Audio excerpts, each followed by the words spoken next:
kira-kira apa satu hal paling basic yang bisa dilakukan followers kita sekarang buat bantu advokasi anti kekerasan terhadap perempuan dan anak selain share postingan? Apa kira-kira?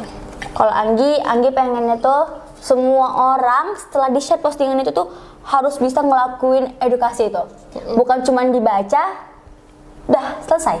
Enggak. Anggi maunya setelah dikasih edukasi oleh komunitas lain-lain atau dari postingan dilakukan, bukan kayak oh ya udah gini aja berarti. Oh ya udah. Lewat doang Iya. kan. Anggi nggak mau kayak gitu.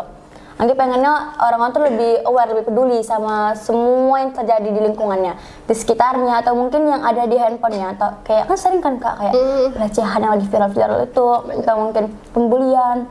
Jadi kayak jangan dibiarkan redup gitu aja, harus setidaknya udah beredukasi ya harus kita terapkan itu sih Kak. Action gitu ya. Iya, setuju. Nah, kalau Kak mikirnya adalah kita semua itu harus berpihak sama korban.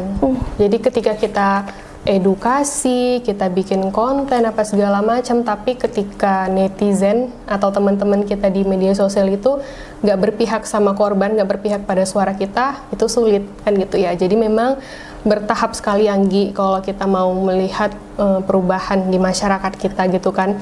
Yang bisa dilakukan adalah kita itu jangan berhenti meskipun mungkin kayak Anggi banyak respons negatif, banyak bercandaan-bercandaan yang nggak lucu dan nyakitin juga kadang gitu kan.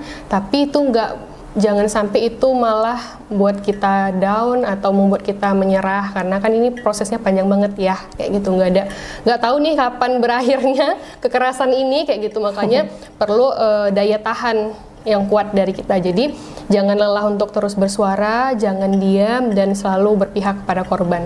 Itu sih kalau yang bisa kita lakuin realnya. Iya sih Kak, memang iya sih asli tuh. Terus kan Kak, kayak kalau misalnya kan kita ngeliat kasus pelecehan nih, pasti dipikir-pikir orang ini pasti gara-gara bajunya nih, atau mungkin pasti kan gara keluar malam nih. Padahal kalau dipikir-pikir yang harus diedukasi itu juga si pelaku nggak sih Kak dengan ngelakuin itu? Karena kebanyakan orang tua itu, apalagi orang tua yang kurang edukasi tuh mikirnya yang harus jaga itu anak perempuan dari anak laki-laki. Padahal kalau dipikir-pikir kan semuanya harus diedukasi. Betul Anggi, jadi sudah ada penelitiannya bahwa ya pakaian itu tidak mempengaruhi. Jika pelaku mau melakukan bagaimanapun pakaian kita, dia akan menjadi pelaku.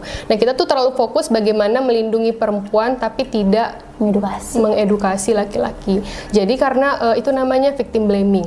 Jadi ketika apapun yang terjadi terhadap korban disalahkan. Kenapa kamu pulang malam? Kenapa kamu bepergian sendirian? Kenapa kamu pakai baju terbuka? Kalau kamu pakai baju tertutup, kenapa kamu begini begitu? Jadi selalu ada alasan untuk menyalahkan korban. Padahal ya pelakunya aja yang salah kayak gitu. Itu sih memang kenyataannya kayak gitu yang masih ada di masyarakat kita. Makanya ketika kita melihat pelaku melakukan sesuatu, kita harus fokus sama pelakunya, bukan sama korbannya. Bukan malah dirundung ya kan? Iya, itu maksudnya, bukan malah. Dengar ya teman-teman, jangan dirundung. Kita lanjut ya Kak? Iya. Oke.